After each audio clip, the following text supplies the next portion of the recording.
Have an aviation analyst with us, Mr. Yates. Chris Yates, thanks for joining us.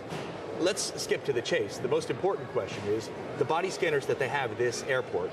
Would they have stopped Umar Farouk Abdul Muttalib or not? No, it's a big question as to whether any of these devices would have stopped something like the device that went through security elsewhere in the world and ended up on that plane on Christmas Day.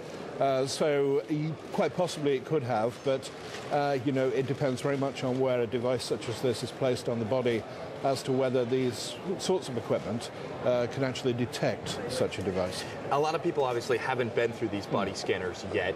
There are privacy concerns, right? This is the naked truth. It gives you that picture of the passenger that leaves little to the imagination. Describe the process. You know, when you're going through a terminal like this, you're asked if you want to be screened by this device. It's a very simple procedure. You're just taken to one side, you stand at the machine just for a few seconds. It takes an overall scan of your body, and then somebody in another room determines whether you have anything hidden about your person. And if you have, that is indicated back to the security personnel who are with you while you're being scanned. And then, of course, a proper search would follow if you did have something underneath your clothes. It's worth pointing out they don't scan children here because of child protection laws, concerns about people seeing children. Passengers seem to like it. A bit of a surprise. Yeah, passengers do like it, 9 out of 10 actually elect to go through the body scanners. Absolutely. We're talking about somewhere between 85–95% at this airport, and that's a really high acceptance level.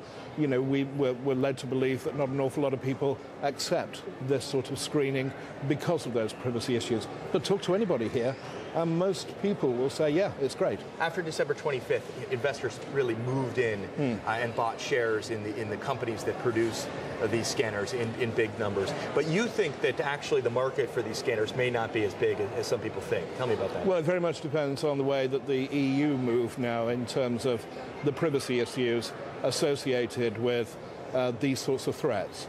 If they decide that body scanning is the way to go forward, then yes, that market, certainly in Europe, could be very big. But there's a big question remaining there, and we have to wait and see which way the EU goes. I just got 10 seconds for your answer to this. The European head of the Airports Council International seemed to be a little bit lukewarm on these scanners. Said it was useful, perhaps they're useful, but not the most useful thing. Tell me about that position. It's not the silver bullet by any means, as we've already discussed. And, there are other technologies that we need to install in airports as well, including, I might add, liquid detection capability. All right, thanks a lot. That was Chris Yates.